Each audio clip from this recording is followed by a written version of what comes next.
Ayan, hello po, magandang umaga, magandang gabi, no? Kung nasang panig man tayo ng mundo, ayan, tayo gagawa po ng reading. At papasalamat pala ako sa mga, siyempre, bumili ulit ng ating mga merchandise, ha. Ilalagay ko na po yung aking link dito sa comment section sa mga nagdinais po kasi talagang ang dami na naman nagko-comment, no? Tapos parang hindi nila mahanap. Lalagay ko na po yung link ko dito sa comment section no, sa mga may gusto pong bumili ng ating mga bracelet.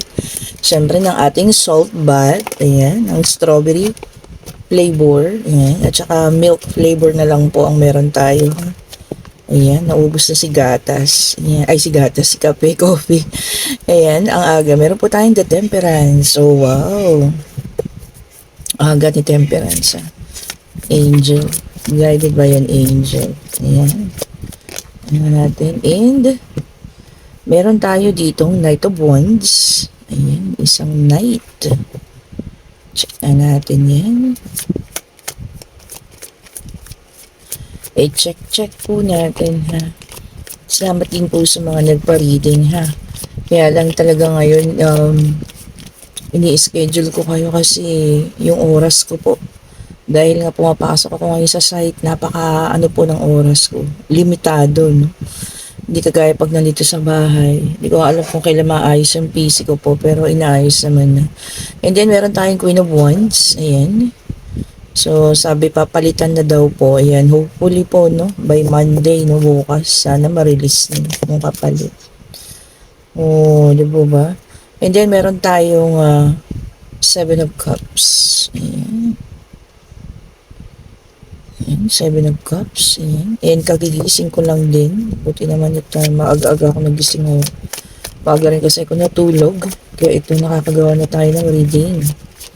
Meron Queen of Wands dito. Ang masipag na tao. Ayan, pasensya na po kayo sa mga ingay na naririnig sapagkat umaga ngayon, hapon. Actually, hapon. And then, meron tayong Three of Wands. Okay. Meron tayong Three of Wands. Ayaw pang lumabas ayun ang ating card. Ace of Swords. Ano pa kaya ang magpe-flip na card? Ayan. Kamusta naman po ang inyong mga buhay-buhay? Sana, no? Papunta na tayo sa mas maayos-ayos naman. Malapit na at kalahating buwan na naman ang September, no? October na. Ay, nako talaga naman.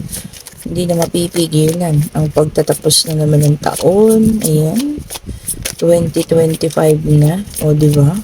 Apakabilis. Di po ba, no? Sana ganun din kabilis ang paghilom ng mga taong nasugatan ng puso. Ay, ang aga. Diba? Uy, gusto niyo yun? Di po ba? Ang aga. Pero sana, no? Sa mga pusong nasugatan, maaga. Uy, ang ganda. Oh, the world. Okay po, ha? So, dito feeling ko, no? Merong pagsasama. Ayan. Itong si ating Knight of Wands. Ito si ating Queen of Wands. Ayan. Na eventually, siguro naghiwalay itong dalawang ito eh. Kasi itong isa tumingin sa ibang landas. Ayan. Landasin. And, marami rin silang naging option. Ayan, no? Ibig sabihin maraming nakilala. Maaaring marami rin naging karelasyon. Ayan. So, maraming naging option, ha.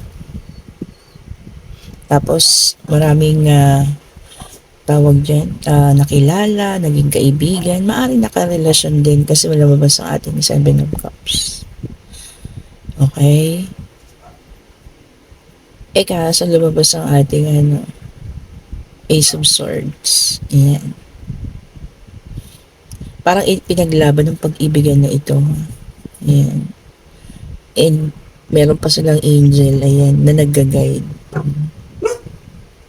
Ayan po ha. So, maaaring bumalik or magbalik ang pag-iibigan na ito. Diba? Kahit siguro pilitin yung ayawan or sasabihin niyo mismo sa sarili niyo na hindi na magaganap, pero hindi niyo po mapipigilan ang maaaring pagbabalikang magaganap na ito sa dalawang taong ito. Ayan. Lumabas pa ang ating The Emperor, no? Siguro The Emperor signifies na parehas na kayo nag-mature. Ayan, sa muli ninyong pagkikita. Matured na kayo parehas. Ayan, at kaya niyo nang i-handle anything na mangyayari sa inyong relasyon. And sabi ko nga, this relationship is being guided by an angel. Ayan. So kahit siguro, no, sasabihin niyo na, ay, hindi na ako babalik. Ayoko na. Tapos na, ganito, ganun. Kasi nga, mga mature na kayo mga The Emperor na, mga nag-matured na. Pero wala tayong, hindi niya mapipigilan kung ano man yung nakatakda. O, sabi ng the world. Diba? So, kung magbabalik ang taong ito sa buhay ninyo, ayan, na maaaring naging karelasyon ninyo, hindi niyo po mapipigilan. Ayan, maaaring hindi niyo mapigilan ang kanyang pabalik. Ayan.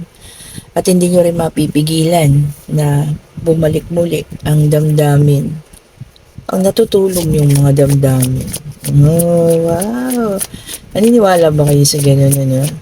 Kasi lumabas ang The Emperor, siguro palagay ko, nagkarelasyon nyo ito, mga bata pa kayo, no?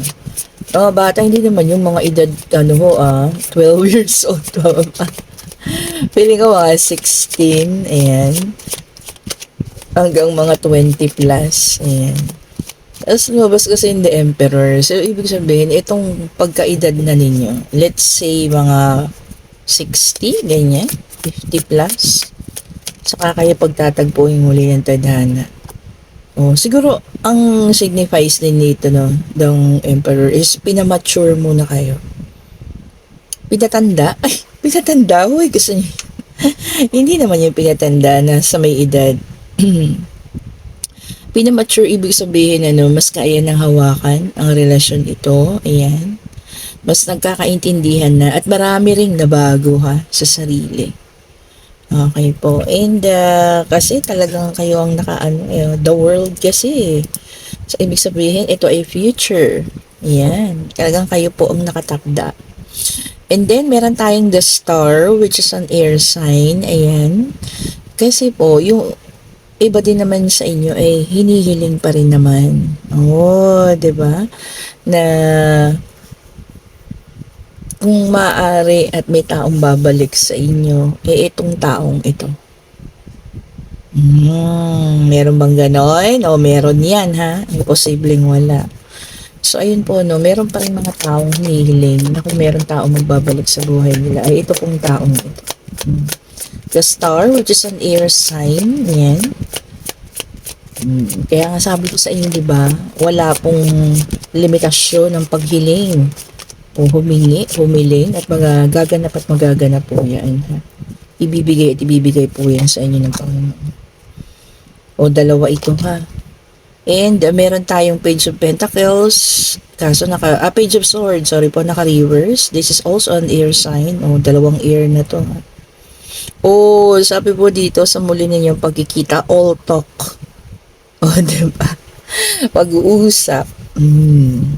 Siguro, pag-uusapan, maaring ibalik yung nakaraan. Kung ano man yung nangyari, pero mas mag-uusap para sa kasalukuyan at para sa inyong hinaharap po. Ayan, diba? And then, meron tayong the Fool, kaya lang naka-reverse. Puro air sign talaga ito na, sabi sa inyo holding back. Sabi niya, hesitation. Holding back talaga namang iniisip, yung nakaraan. Ayan. Ayan, holding back. Kumbaga, yung nakaraan, talaga hindi pa naaalis sa isip nila, Ayun at yun pa rin yung nasa isipan. Diba? Kumbaga, naka-move on naman na. Marami na nga nakilala. Kaya lang itong nakaraan na to, Dahil nga guided by an angel, hindi maalis-alis sa isipan ha. And then meron tayong 8 of Cups in reverse. O, trying one more time. Talaga naman. Ano ba yan? So, meron, itong reading nito ha, merong isang tao na hindi niya mapipigilan ang pagbabalik. And hindi mapipigilan ang pagre-reconciliation ninyo, no? Ayan, at hindi rin po mapipigilan ang tadhana na kayo ay muling magkita muli. O, alam nyo talagang puro naka-reverse dito yung ano ha, mga hurt. So, ibig sabihin nakapagpatawad na. Ayan, ayan oh. And then 9 of Swords in reverse, which is an air sign. Yung kanina is water. So, puro air and then water. So, dito po sa 9 of Swords natin, no, sabi dito, hope and reaching out. Ano ba yan? So, talaga naman, hindi na mapipigil po ha, ang pagbabalik, pagkikita at pagkakaayos ninyong muli. And then, meron tayong 2 of Wands. Ayan, which is a fire sign. Ayan. Yung iba naman po sa inyo, ano, meron pa rin fear. O, meron pa rin daw pong takot. Siyempre naman po, magkakaroon pa rin ng takot, di po ba? Kasi hindi naman natin inaasahan na maaaring magwalik at magkaayos pa kayong muli. Ano? Ayan. Siyempre, naiisip pa rin natin lagi, paano kung maulit, di po ba? No? Ayan. And then, meron tayong Knight of Wands, which is a fire sign. So, fire, air, and water. Sa earth na lang ang kulang. O, by this time daw po, kung maaaring magkabalikan na magkakaroon ng ano, magiging passionate, ayan, magiging unpredictable yung mga susunod na pangyayari. Wow, talaga naman, second chances is coming. Wow, ngayon na lang ulit ha, ngayon na lang ulit. Kung sino man pong itong taong ito, no, maaaring nakarelasyon niyo ito nung kayo po ay mga bata-bata pa, ayan. And pinatatag lang kayo ng panahon, pinag-matured, ayan, upang kayo ay magkitang muli. Wow! O diba, napakaano naman. May mga ganun talaga no? Happy ending. Oh, ibigay na po natin sa kanila yun ha. Sa ating mga nanonood dyan, ibigay po natin to dun sa mga taong deserve. Meron naman talagang mga taong deserve na ganun na, or couple na talagang deserve dun yung happy ending. And ito na ang ang ating earth sign, which is a 2 of Pentacles in reverse. Ayan, naka-reverse siya. Sabi daw po, magiging overwhelmed. Oh, excitement and overwhelmed ha? Oh, diba? Sa panahong iyon. Wow, overwhelming. Oo nga naman. Paano kaya mangyayari ito? Ano to? Magkakasalubong kayo sa mall? Ganyan, ano? Wow, ang ganda, no? And then, meron tayong Page of Wands. So, ito para sa iba na to, ha? Which is a fire sign. Ayan. Yung iba daw po sa inyo, magkakaroon ng, information. Ayan. News, messages, may parating na balita, ano? Kung ano man yan, ano? Kung ano man yan, sana makatulong sa atin. Magandang balita sana, no? And then, 10 of Swords. Ayan. O, sabi po ay, dito yung iba naman, maaalala pa rin yung mga deep wounds, malalim na sugat daw po. Sana, no? Ang lahat ay makatapos na sa mga sugat ng nakaraan. Oh, di ba? At makapagpatawad na rin po. Ayan. And then, meron tayo ditong 9 of Pentacles kaso naka-reverse. Ayan. Oh, sabi po dito ha, obsession with work. Oh, yung iba talagang lang, trabaho. Ayan siguro, yung talagang pinili na lang yung hanap buhay and financial stability. And then, meron tayo dito Knight of Pentacles. Ayan. O, hard work talaga sa iba, no? And productivity. And responsibility lang po ang nasa isip. Ayan, kung sino man yan sa inyo, ha? Na responsibility lamang ang nasa sa isip sa ngayon. At siguro gusto mo ng time out. Yan. Sa relationship. Ayan. Sa mga nararamdaman niyo. Gusto mo na talaga yung sarili lang muna. Yung kanyang iniintindi po. Ha? As of the moment. Oh, diba? Or yung mga responsibility lang muna yung iniisip po. And then, meron tayong 6 of Wands, which is fire sign. And so by this time, lumabas na yung lahat ng ating signs ha. O yung iba naman sa inyo, magkakaroon ng victory, may progress, paglago. Good news talaga in good fortune po ha. Kung ano man yun, may parating na balita, magandang balita para sa ating lahat. Ano? Sana nga, no? Magandang balita naman. Ayan. And then, meron tayong Ace of Wands. Ayan. Which is a fire sign. Yung iba sa inyo talaga, ano po, magkakaroon ng desire to growth. Ayan. And this is also a potential new beginning, pagbabago, no? Oo, di ba? Maaring pagbabago or tawag dito, new beginning para sa ilan ha. Okay po, ayan. Kung sino-sino naman ang makaka-resonate dyan ha. O, di ba?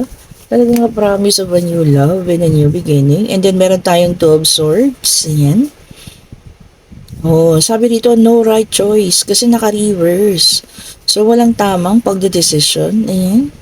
So, tingnan nyo na lang po ha, kung sa inyo yan. Wala daw pong tama at magiging tama di sa magiging desisyon ninyo ha. Kung ano man yan na pagdedesisyonan ninyo. Pakaisipin po munang mabuti ha, kasi no right choice daw or walang tamang pagpili. O, yan po ha. Tignan-tignan nyo po kung ano po yan na inyong magiging pagdedesisyon. Ano? Ayan, pasensya na po kayo ha sa ingay na naririnig. And then, meron tayong Six of Swords in reverse. Oh, tignan nyo naman ha, yung iba sa inyo talaga, merong unfinished business. O, baka eto na nga, sabi ko nga sa inyo unfinished business kasi nga merong pagbabalik kang magaganap. Oh, unfinished business nga ang tawag doon, ano? Kasi meron at merong pagbabalikan. Ayan, kung sino man po iyan sa inyo ha. Kung sino naman po iyan sa inyo, makakaranas ng ganun at meron taong magbabalik sa buhay ninyo na hopefully, no, kayo na talaga. Ayan. And sana nga po, no, sa pagkakataong ito maging maayos. Maging maayos na. Okay, and then meron din tayong Eight of Swords in air sign. Kaya lang iba sa inyo magkakaroon po rin po ng negative thoughts. Yung mga negatibong isip. Yung mga what if. What if? Baka mamaya ganito yung mangyari. Paano kung ganoon? Paano kung ganito? Diba? So yung iba po sa inyo meron pa rin mga ganong pag-iisip ha. Ayan. And then meron tayong Three of Cups. This is a water sign and meron po talagang union. Union, ayan. Friendship, pwede rin pagkikita-kita ng mga magkakaibigan ha. Pero this also symbolizes union po o pagkikita at pagbabalik. And then meron tayong Knight of Swords, ayan. In reverse to ha. Yung iba naman po sa inyo, magiging impulsive, ayan, magiging ano ba yun, sa pagdedesisyon, maaaring ganun, impulsive tayo. Ayun nga, pagaya nung isa, hindi na pag-iisipan, ayan. Pagka-impulsive kasi kunyari, nasa isa kayong mall, ayan, may nakita kayo, hindi na mag-iisip, basta-basta na lang, ay sige, kunin ko to. Mga ganun ha, impulsive decision. So, kailangan po maging matalino tayo sa ating pag-iisip. Ayan. And then, meron tayong Four of Cups, which is a water sign. Ayan. So, meron talagang merong magkakaroon ng revelation. Ayan. Meron din talagang nagsisisi na maaari na may pagsisisi ang taong iyon. Kaya nga, ayun na. Siguro sa panahon na magkikita kayo ulit, ayos na kayong dalawa. Nag-mature na. Ayan. Parehas na single, walang sabit, at kayang-kayang ipagtanggol na ang bawat isa. Kayang-kayang ipagtanggol. Diba, no? Ayan. Ito, tignan naman natin ang inyong mga buhay-buhay pag-ibig. Ay, pag-ibig. Ayan ha. Ilantahan ko pa kayo ha. And then meron tayong patience. Something still need to be dealt with this connection to manifest. Sabi po, habaan ng pasensya ha. Patience lang daw po. Sa lahat naman na po ng minamanifest ninyo, no? Especially ko sa isang relasyon. Ibibigay sa inyo ng panahon yan.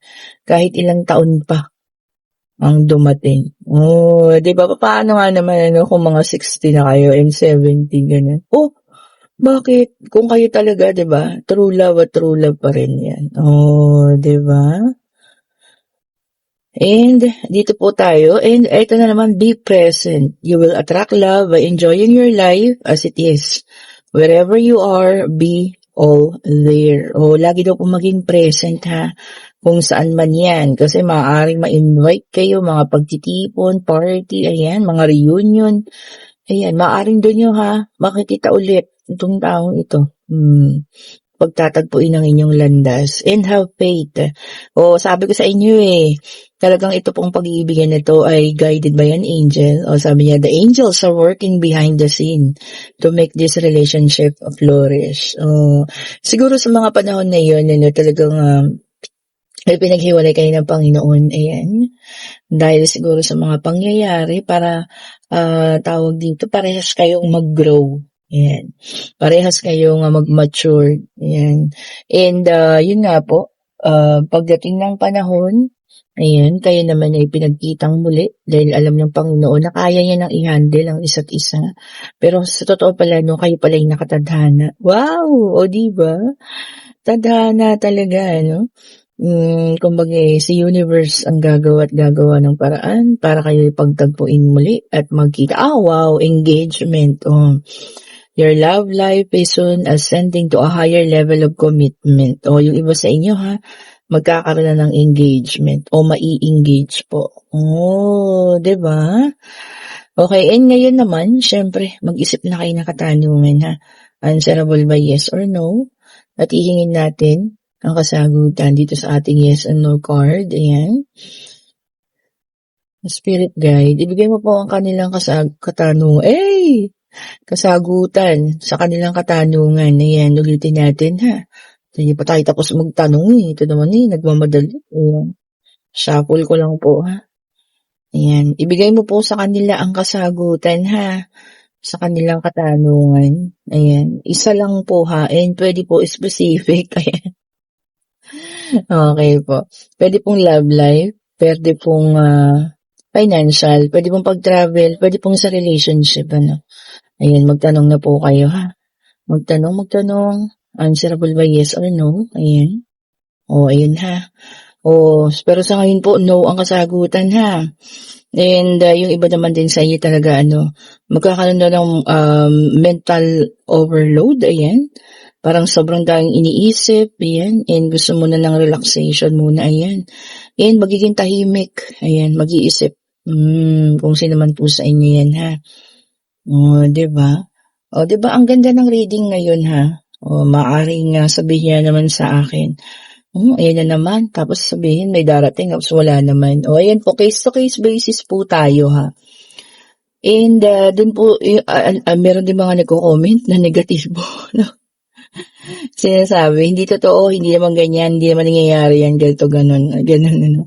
Maaari po, siguro hindi pa sa ngayong panahon, ha? Pero kasi hindi naman natin masasabi ang mga darating pa. Kaya nga po, ito ay reading o hula. Ayan po. Nasa sa inyo po kung kayo po ay maniniwala. Di ba? Hindi naman namin kayo ini-encourage na paniwalaan ninyo lahat ng aming sinasabi. Pero, ito po ay gabay lamang. Okay po? Kunin ninyo kung sa tingin niyo ay tama para sa inyo at itapon po yung hindi. Okay po, kung maaaring magbalik ang taong ito at nagkatotoo, di po ba kayo yung magdedesisyon kung gugustuhin niyo pa. Pero yun nga ang sinabi ko, hindi niyo mapipigilan kung ano man ang itinakda ng universe, kung ano man ang ibibigay sa inyo ng ating Panginoon. Ha? At yun nga po, hindi man lahat makaresonate. Meron at meron namang pangyayaring nakatakda rin naman para sa inyo. Okay po, maaaring sa susunod na reading, ayun na yung para sa inyo po ha. Pero kung kayo man ang taong ito at babalik ang taong ito nga hindi ko naman nakita na kung siya man ay nakadulot sa inyo ng sobrang sakit. Yun nga lang, ang nakita natin mga bata pa kayo ng mga panahon na yun. Ayan. Kumbaga mga impulsive pa yung mga decision nyo noon. Ayan, at pagtatagpuin kayong muli kasi alam ng Panginoon na ngayon po ay medyo nag-mature na nga, kaya nang i-handle ang isa't isa. Ayan. Kaya nang iayos ang relasyon na ito. Oh, di po ba? Ang ganda. Second chances. Oh, di ba? So, ayun po ha, sa lahat po pala ng gustong umorder, i-comment ko na, lalagay ko yun sa comment section yung aking link sa Facebook para po maka-order kayo ng ating bracelet. Siyempre, ang ating citrine, ayan, para po sa financial stability yan ha. Ito po yung isang klase ng ang citrine. Oh, ayan. Pakatitigan niyo pong mabuti kapag may nakita kayong kakaiba sa kanila. Ayan, ibig sabihin po yan, tinatawag kayo at gusto po kayong tulungan ng ating mga citrine po. Oh, hindi lang ng mga citrine, pati ito ang ating amethyst. Ayan. Kung may nakikita kayong kakaiba sa kanila, ayan po. Napaka-powerful ng ating amethyst na. Ayan, ito yung dalawang sa akin. And ito po, meron din tayong black tourmaline, ayan, with evil eye, ayan, suot ko siya, ayan, para maayos na yung PC ko. Yun ang hinihingi ko sa kanya. Kasi napaka-negative o di ba, laging nababalam ang pag-ayos ng aking computer. And para sa pag-ibig po, meron tayong rose quartz, ayan, para maayos-ayos na yung pag-iibigan, ha. Ayan po, kung sino man nangangailangan ng ating rose quartz, ayan, para umayos. And syempre, for wisdom and clarity, ito mabenta sa mga estudyante, ayan. Ito ang ating tiger eye, ayan po, ha. And, ito po ang amethyst, ayan. Oh, mas maliit nga lang siya, pero same po ng quality yan, ha. Oh, amethyst, ayan. Itong mga to kasi, hindi ko siya, sinusuot ng pang-araw-araw, ano. Kasi nanghihinayang naman ako. Kaya minsan-minsan tinatabi ko naman sila. Pero pag pumapasok ako, ayan, kailangan suot ko sila. Para may mga protection tayo. Di po ba? At saka itong ating black tourmaline. Alam niyo po ba kung nasaan kaming floor? Sa Telus. 14th floor po yun. 14, 1-4. Ano po ba dapat yung 14th floor? Hindi ba dapat 13th floor po yun? Di ba wala kang 13th floor sa mga building? So, expect nyo na, maraming nagpaparamdam. Di ba? Kaya rin ako nag-tourmaline po. Ayan. So, marami tayong ibang kakaibang nararamdaman doon. And, dun sa 14th floor po na yon kasi kami na yata yung second to the last hanggang 15th floor kasi. Okay po. Pag nag-CR ka, sobrang laki po ng CR. And minsan po, mag-isa ka lang. Diba? Mag-isa ka lang. Hindi ka naman pwedeng magpasama kasi bawal po yan. Kung mag-CR ka, pwedeng mag-isa ka lang talaga. Not unless kung naka-break kayo or pares kayo ng lunch ng ka-work mo, ayan, pwede po. Pero madalas po talaga, mag-isa lang ako. And minsan talaga, mag-isa lang ako, pero may naririnig ako mga nagpa-flash dun sa kabilang cubicle. Pero titingnan mo, wala pong mga tao, wala kang makikitang tao. Yun lang po naman, may nagpa-flash. Ayan, so ayan ang mga karanasan namin sa tinatawag nga naming 13th floor na ginawang 14. Okay po. And then sa may gusto po ng ating salt bath, ayan, meron pa tayong strawberry flavor po, ayan, strawberry flavor or variants, ayan. And meron pa rin po tayong milk, ayan, meron naman tayong milk, ha. Ayan po, so kung nagugustuhan ninyo ang ating reading, pa-like, pa-subscribe, and pa-share na rin po. Hit the notification bell para po lagi kayong updated sa ating mga i-upload ng mga bagong videos. And salamat po sa mga nag-order. Click din na lang po yung link dito mismo sa comment section, ha, sa mga order po. And meron pa rin po tayong mga evil eye. Huwag natin kalimutan ang ating evil eye na singsing. Ito ang ganda, tingnan nyo, talagang hindi po siya nagbabago, ha. Ilang araw na itong sa akin. Hindi ko na ito tinatanggal, pinanlalaba, ayan. Suot ko siya sa paglalabada, pero talagang hindi po nagbabago. Non-tarnishing po ang tawag dito sa mga to, ha. Stainless po, pure quality naman. Have a great day po, ha. Stay safe po, and bye-bye for now po. Bye-bye!